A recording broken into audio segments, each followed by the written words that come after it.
Welcome to the Wholehearted Eating Podcast, where non-diet nutrition, weight-inclusive care, and integrative health collide.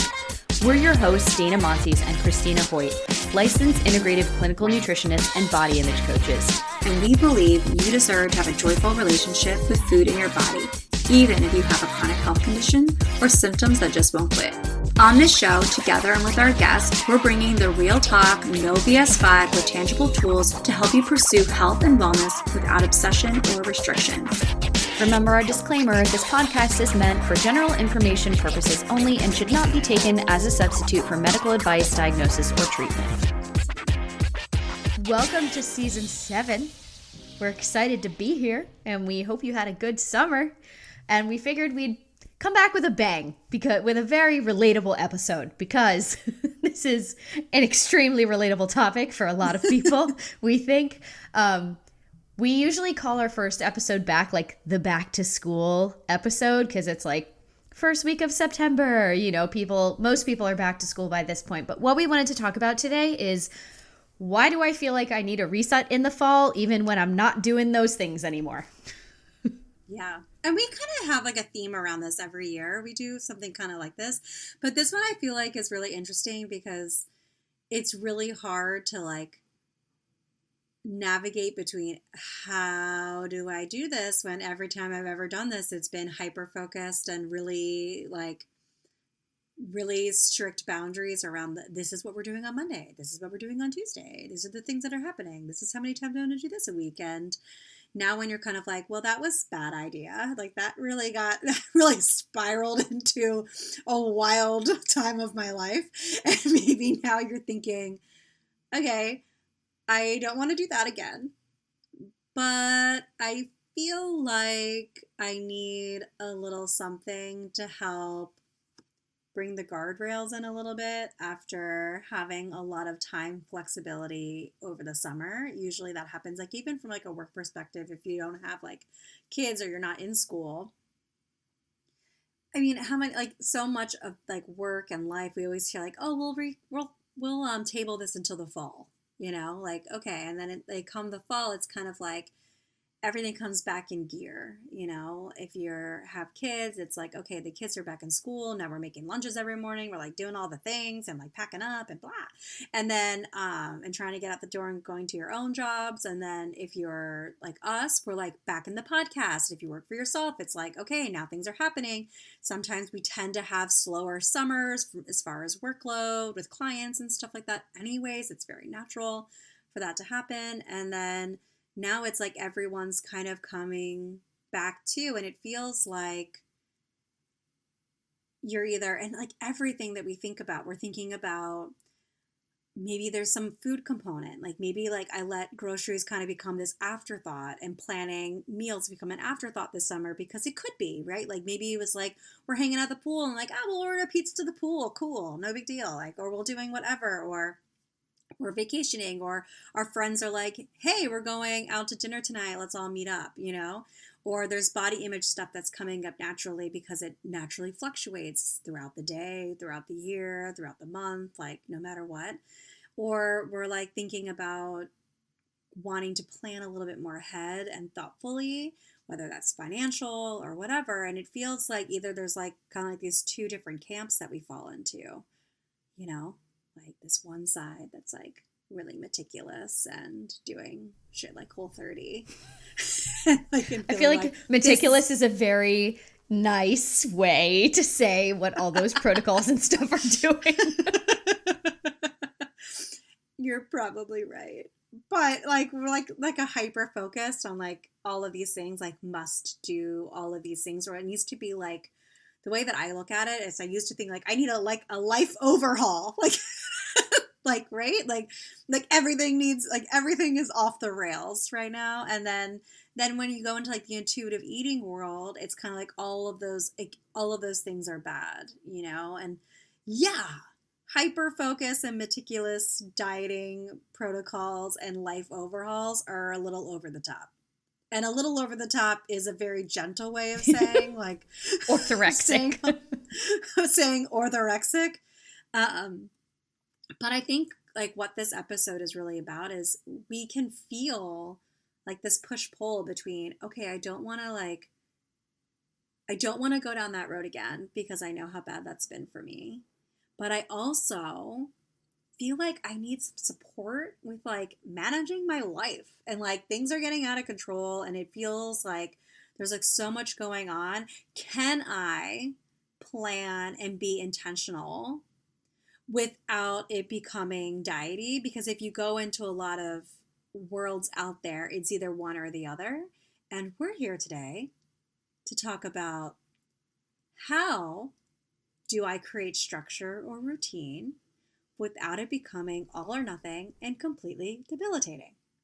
Well, that's what's interesting, right? Is like when we go from, and we talk about this a lot on the podcast, right? When we go from an extremely structured, something like a food is medicine type protocol, I feel like that's kind of a catch-all term. And this can be applied not just to food.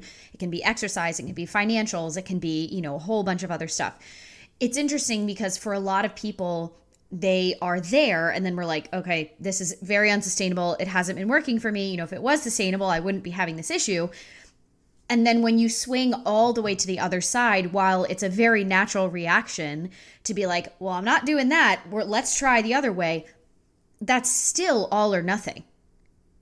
It's the same thing. It's like you're in these protocols, you're all or nothing. Either like I'm doing the protocol 100% or I'm not doing it, right? And then you go all the way to the other side of like, I'm not doing it. It's still very black and white kind of thing, right? So as we frequently do, we find ourselves kind of in the middle of this, kind of spectrum of two extremes where it's like, okay, well, how do we incorporate some kind of structure, some kind of routine without it becoming all or nothing and debilitating? Because the diet, reset, food is medicine kind of orthorexic culture type mindset, which can be applied, as we mentioned, to exercise, to food, to financials, to routine planning, budgeting, like a whole, really everything, right?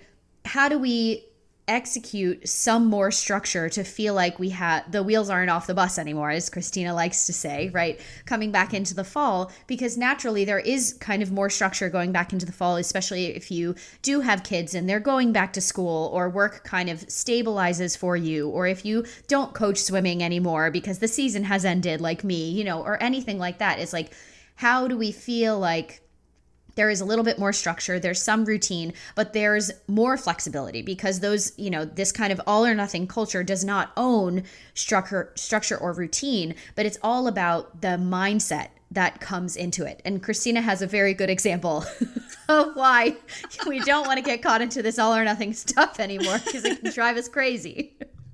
Well, it really can drive you crazy, right? And I think one of the things that a lot of us want that's often marketed to us is like this idea of like, if we follow these things, we will obtain this like elusive idea of freedom, right? And like you'll be free. It's like, well, one, what does that mean? Because I don't feel very free when I'm hyper-focused on stuff. And one of the things that we were talking about in my example of this is, okay, so it's the end of the summer. I'll just give a real life example. Yesterday, it was a beautiful 90-degree day here in Philadelphia. And I was thinking to myself, like, old Cristina would have said, no, we can't go to the pool because Sunday is grocery day.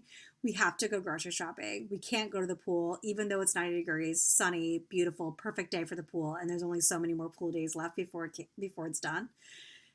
That was a part of me that would have been like, no, you absolutely cannot go to the pool. Everything will crumble around you if you go to the pool right now. That doesn't sound very free. That's incredibly like hyper, like, what's the word I'm looking for? Like hyper controlled and rigid. It's so rigid. Like I can't do anything otherwise. Like, but instead, like the other side is, you freaking can go to the pool on Sunday and everything the world will keep spinning and you can still get groceries and you can still do all of the things too and not have everything feel like you're derailed, because of course you need to have groceries for, if you're a parent like me, for your kids' lunch boxes or whatever. Like, or stuff you just need to eat like everybody. Or if you just need to eat like everyone else. But there is something about a kid telling you like, Mom, I'm hungry, and I'll only eat these types of like string cheese, that it makes it feel a little bit more like intensified. Then when it was like just me, I'm like, yes, I do need to eat and I can pick up groceries tomorrow. But there is something about a 5-year-old saying, those aren't the chips that I'll eat, Mom. Like, there is something about that.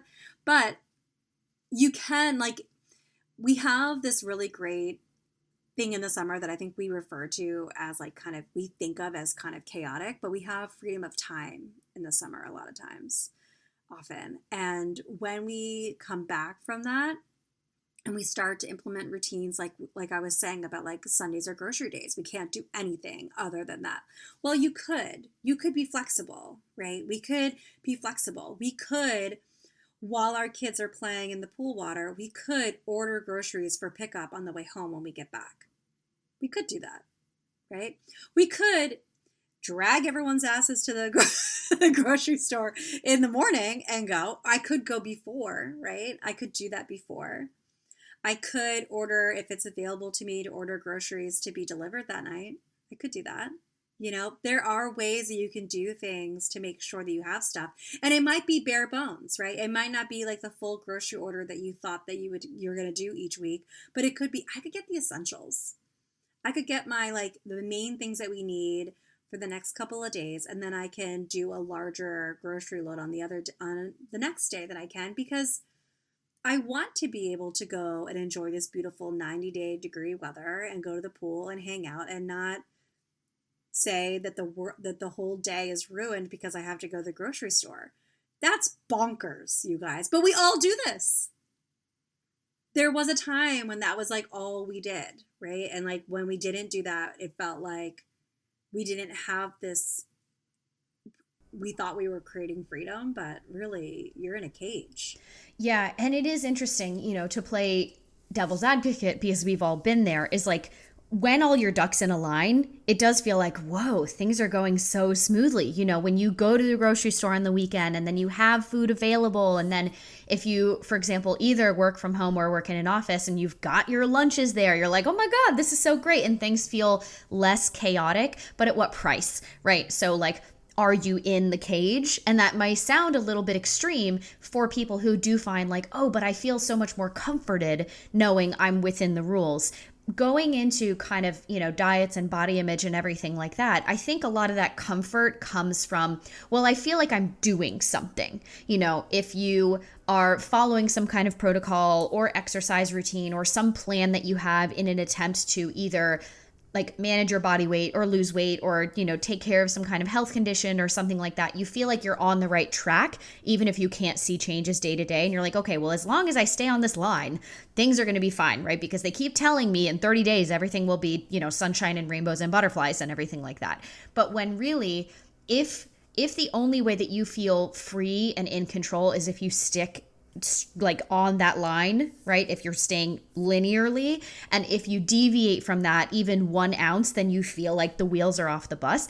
Like Cristina was saying, that's not freedom.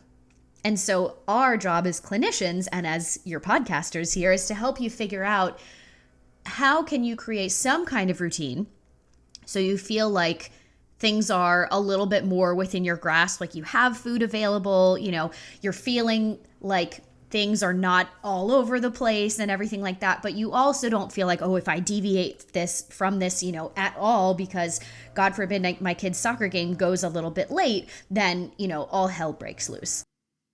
Yeah. Or like you're hanging out with your friends, you know, like you're going out. Like I went to the movies last Sunday to go see the Barbie movie. Yay.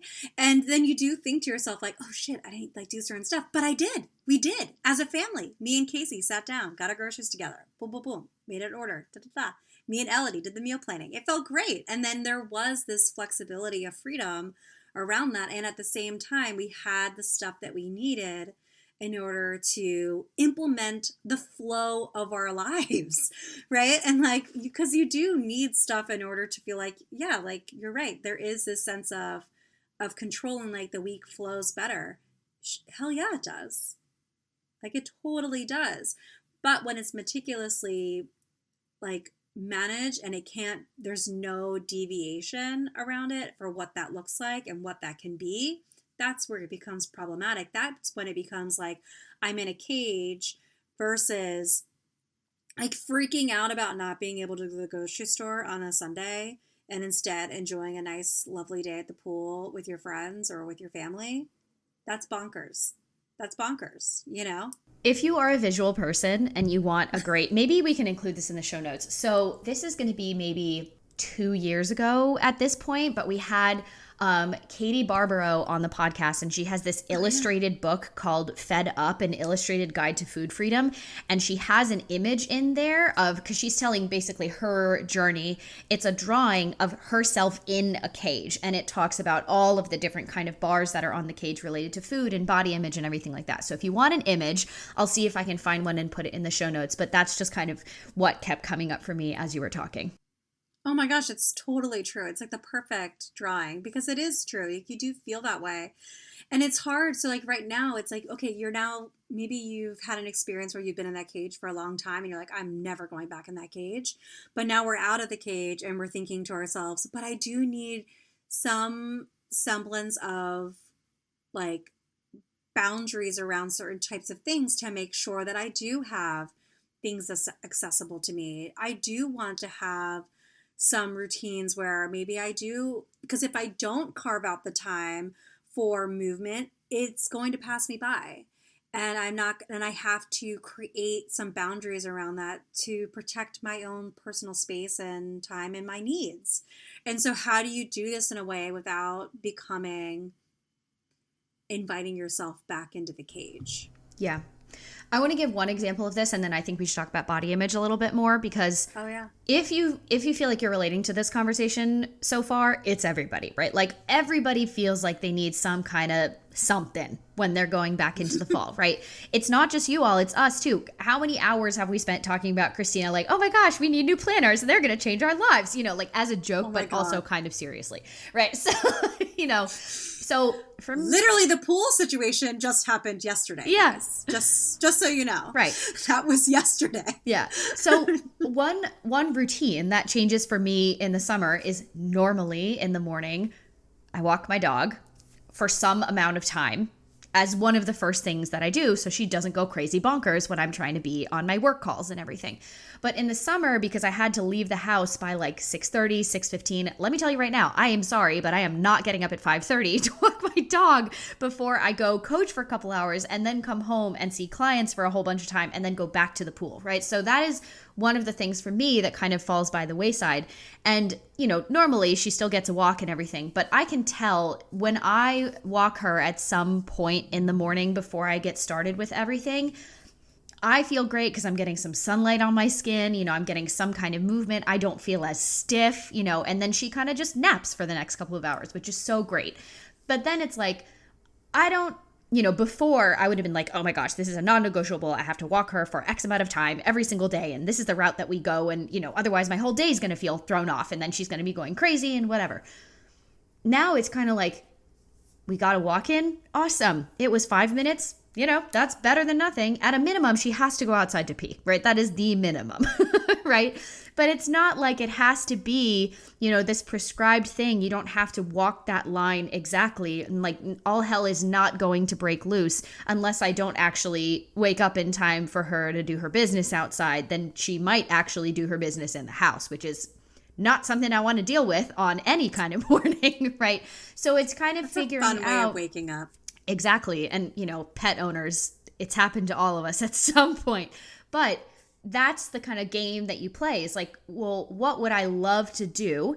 And then for people, I find this is something I work on with clients a lot. If you find that you are a person who has very perfectionistic tendencies and you tend to kind of fall into these all or nothing patterns, you have to insert intentional flexibility. You're like, okay, tomorrow morning, I'm actually not going to take them for a walk, because then you're trying to encourage yourself to bring in some flexibility. And if you find that you do that, or if you miss one day of, all of these different examples that we're talking about, and you're like, oh my gosh, things are really off. That's something that you can lean into of like, ooh, this is something for me to work on. I wonder where this is coming from and how this also, comes up in other aspects of my life as well. Yeah, I think the intentional flexibility is so important. And I think from a food example, it's like, tomorrow we're all going to go out for ice cream, right? or we're going to do things a little bit differently today. And like from a family perspective, like it's easy to be like, oh, I don't want the meal to ruin my kids' dinner appetite or whatever it is, or I don't want them all like, whatever it is that you're thinking. But there is something really important about being flexible and being intentional about that flexibility. Like a good example is the other day we were at the playground and Elodie said, I'd really like to go get ice cream. And it was like right before we were going to probably get dinner started. And I was like, that's a great idea. Let's, on the walk home, let's swing by and get ice cream. And like being flexible and intentional about that and being like, it's not the end of the world. Like, it's not the end of the world if our dog doesn't get a 45-minute walk, as long as they are able to do their business and we're getting movement in, that's a really great thing. And then being intentional, like, today is just not that day. Today is not the day that Bella's going to get a 45-minute walk. It's rare that she does. You know what I mean? Like, same with Billy, poor Billy. But like, it's okay. Like, and sometimes it's okay to be like, today's not the day for that. And being like, okay, I can be intentionally flexible. And I think where body image kind of like can intersect with this is it feels uncomfortable to deviate because we feel like there's something on the line a little bit, like especially when it comes to movement and food. It feels like, well, if I deviate from this, I'm going to feel the direct result in my body. And what you're really talking about is not feeling, like of not feeling the discomfort as far as like your physical body's changing, because it's not changing from breakfast to lunch. Maybe it is if you have SIBO and like I was going to say, like, if you're one of my clients and you got severe gut issues, then it might. It might, right? Like, but that's something we can work on. That's something you can work on. And like, to be truthful here, that's not 99% of the world. It's not, like that's a smaller subset of people where this is actually inhibiting them, right? So for the most part, your body's not changing that much, but what is changing is the way we're feeling about our body is changing a lot. And that discomfort is what's leading us to feel like we can't deviate or be flexible, because there's this idea that something's on the line if we were to do something about it. And this also happens too with chronic health conditions too. I think that that's also really important to note too. It can feel like something's on the line if we deviate or create flexibility, but that's also the way it's been presented to us, that like something is on the line or it's our fault in some way. And I think that's where body image like can really kind of be like a major like barrier to being more intentionally flexible, because we feel like it's something that we don't feel comfortable with already. And so adding in flexibility that might impact that outcome feels wildly uncomfortable. Mm-hmm. And then we can hyper focus on it. Mm-hmm. And it feels like also we tend to hyperfixate on trying to change our body image through food and exercise because it seems like it's something that should be able to be within our control. And since that is the messaging that we receive our whole lives, and especially once you go into dieting or any of these kinds of food as medicine things, if you have a chronic health condition or anything like that, it's like, well, if you just do these things, then you wouldn't be so uncomfortable in your body, which is the biggest eye roll that we can give, because it's like, that's not the way that it works. If that was the way that it worked, then it would actually work for everybody, which it doesn't. And when it feels like the wheels are off the bus, whether it's in the summer, or we will talk about this a lot as the holidays are coming up, right? When it feels like the wheels are off the bus, we also then tend to feel like things are out of control, which then feels like our body image is out of control. It's like, oh my gosh, we need to kind of wrap this up, right? We need to get some things under control here. I need to do something about my body image, because one of the ways that we feel that the most is in our emotions towards our body, in our body image, in our self-esteem, in our confidence and everything. And then it kind of feels like, well, if I just, take care of this stuff, then pigs will fly and then things will be great. And, like I won't be so stressed about my food because I don't need to be stressed about my food if my body image is good, which is something that a lot of people feel will be the case when they get there. Spoiler alert, it's not. And it's never there. Yeah, it's never There's there. never enough. It's never there. And this is something that we hear so often from our clients. If, they come to us and they say something along the lines of, oh, if I could just get back to, where I was at this time in my life. And then when we really go into that and they're like, you know what? I didn't feel comfortable with my body then either, so when is it enough? And that's when we start to then lean into body neutrality of like, okay, well, if all of these things are never enough, then it's not those things that we need to change in order to get the result that we want. Yeah. And that can be really difficult to kind of let go of. It kind of, to me, I think is like a good intersection with this as well as like the values that we're putting on certain stuff and like what we feel like that's saying about us, right? Like there's so much morality in having a routine. Like you can easily like, it's like annoying, but like all these successful entrepreneurs and stuff like my morning routine. And it's like, okay, I think also too, like, and a lot of people out there, like they follow those things like, man, if I could just narrow in my routine and get this perfect, everything will just kind of fall into line. It will be so much easier and all those things. That doesn't mean that it's not great to implement things that are important to you. But how are we moralizing those things and how are we creating values for, like, how are our values implemented by rules? And when we have rules like that, it then, if we break said rule, what does that make us feel like? It makes us feel like shit about ourselves. Like, okay, great. I didn't get up and do this thing that I really like doing and I didn't do it. And now I feel crappy about it versus, oh, wow. You know what? I didn't have time to take my dog for the nice long walk this morning because I was out late with my friends last night. And that was really great. And I'm glad that I did that. And that was also really great and good for me. It's hard to do that when we feel like we've attached our own like productivity, morale kind of value of ourselves into our routine. And like when we put, like at the end of the day, it's just a fucking routine, but yet we put so much pressure around it about what it means and what it is that it's like, it and what it says about us, right? Like, if I don't do these things, if I don't have this routine, if I don't have all this structure, then I am somehow not who I want to be and not who I think I should be and what I want people to think that I am. And that's also like a really complicated piece. And so how do we go from, that execution and like feel like execution, we can't really implement intentional flexibility until we start to shift our mindset around it a little bit and saying, no, I'm not going to hold so much about who I am as a person in the way that I execute a routine. Or why am I implementing these things? What is important to me here?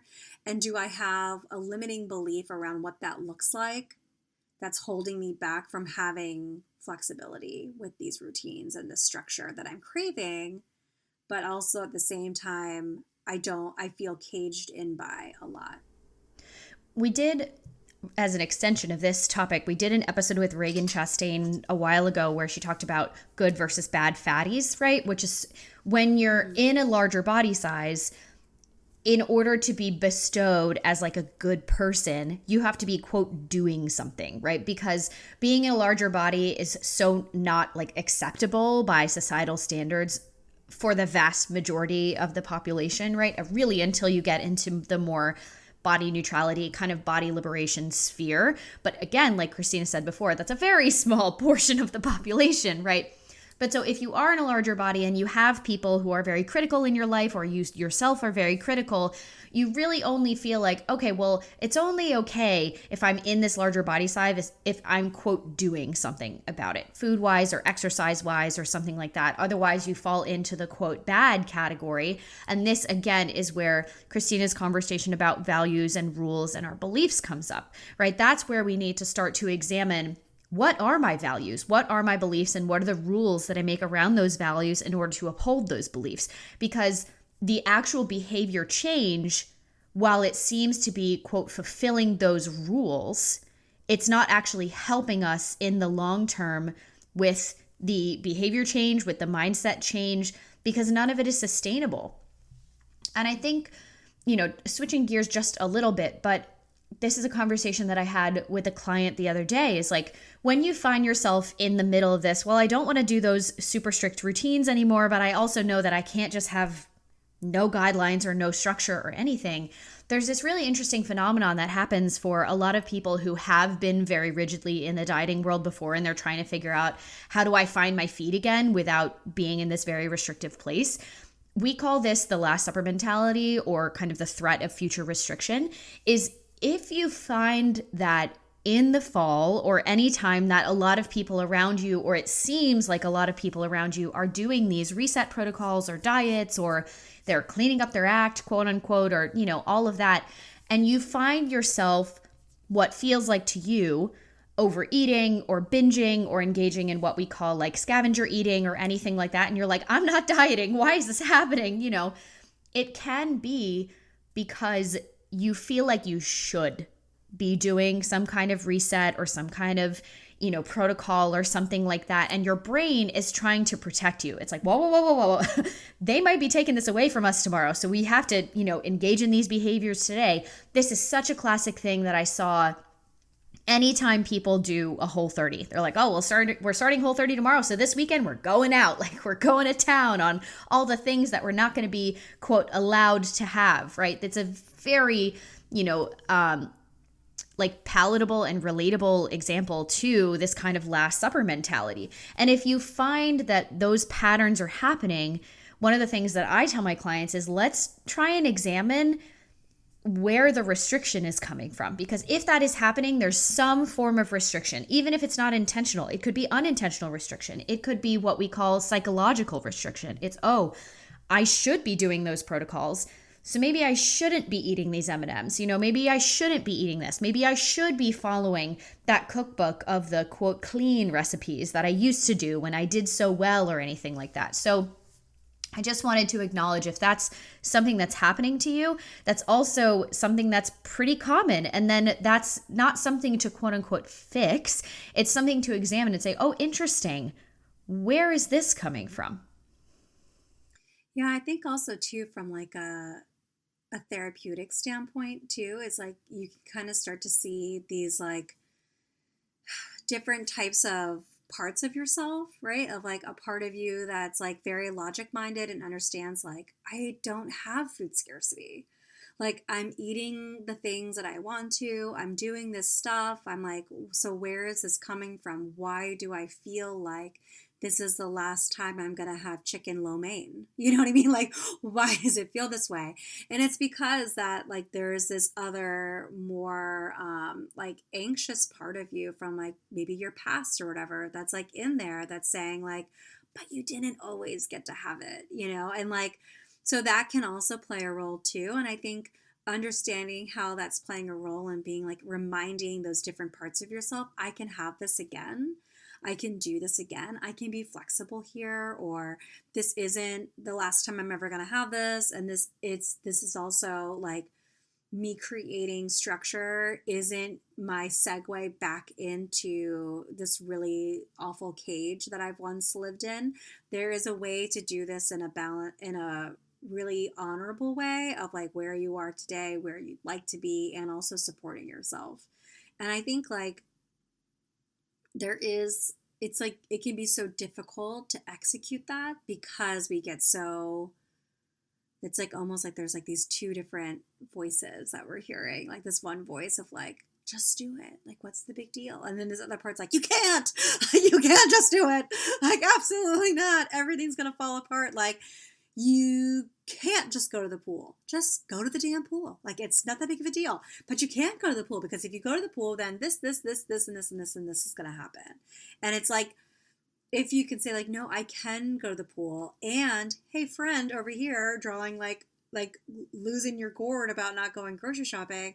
Let's talk to you about how we can do this at the same time. Or like, What tools are available to help this a little bit? Oh, you know what? I can do a Target pickup order on the way home from the pool. Or there's a Trader Joe's right next to the pool on the way home, and I can drag everyone there afterwards and we can grab a couple of things. Like it's like there are things that we can do like when we start to engage in both of those parts and being able to say like, hey, it's okay. We can be flexible here. How can I support this other part that really does want to have routine and have these things available because we know that it helps our week go smoothly, or we want to have, time for ourselves, and how do I create that space because it will get away from me if I don't do something about it. But there's a huge difference between what I just described. Like the rigid rules part would be, no, we're not going to the pool because we have to go grocery shopping, prep, and do all this stuff. The other part is we're going to the pool and we're not going grocery shopping, and that's all there is to it. This other place is, oh, wow, there's a meeting of the minds. And it can be both without a shaming one way or the other. Yeah. So as we commonly say, this episode is kind of both a permission slip of like, yeah, we get it. You're not alone. If you're feeling this way, it's very common. And then also an invitation to think about, if you are feeling this way, let's think about the different pieces of why we might be feeling this way. And we're not going to leave you hanging here, right? We have a bunch of things that we're going to be talking about. So on next week's episode, we're going to continue this conversation, and we're going to be talking about the different tools and different types of more gentle, flexible, structural things that you may be able to bring into your life. It's basically a toolbox, right? This is what I say to my clients all the time. I'm bringing in a toolbox for you. I'm going to give you a couple of different wrenches to try. If that's the wrong wrench, then we just try a different one, right? There's no shame around it. There's no like, oh, I'm a bad person because this didn't work for me. We just got to find the right wrench for you, or the right hammer, or the right, whatever it is. And I'm sure you've all heard, like we jokingly said with the planners before, there are a bunch of other examples of like planners out there to promise you change your entire life, right? It's not just planners. It's like, oh, it's apps, and it's, all these different grocery plans and meal delivery services and, everything like that. So we are going to talk about a couple of different tools or different examples of how you can incorporate more flexible and intentionally flexible structure into your, what you probably would like to have as a routine going forward. We are also planning a non-diet meal planning workshop that we will... I'm calling it the non-diet meal planning power hour. Yes, that will be this month. Details in terms of when exactly it's going to be are pending, but look out for that. And, over on Patreon, we're going to have tons more bonus content and different tools, speaking of the toolbox and everything. So if you are interested, all of the links for everything will be in the show notes, and then we'll continue this conversation next week. I was like, oh, did I mean to say anything else? Hey friends, it's Dana, and thanks so much for listening to the Wholehearted Eating Podcast today. Find us on social media at Wholehearted Eating Pod on Instagram and at wholeheartedeating.com for more information about working with Dana and Cristina for one-on-one nutrition counseling. If you love the show, we would love you forever if you'd share an episode with your family and friends, or leave a 5-star rating or review wherever you listen to podcasts to help more people find the show. Check out patreon.com/wholeheartedeating to help support the show and get access to bonus episodes with us and our guests, episode discussions, new resources we're creating for Patreon, and so much more. If you have questions for us, feedback on the show, potential topics or guests you'd love to have on, shoot us an email at hello@wholeheartedeating.com, and we'll see you next week.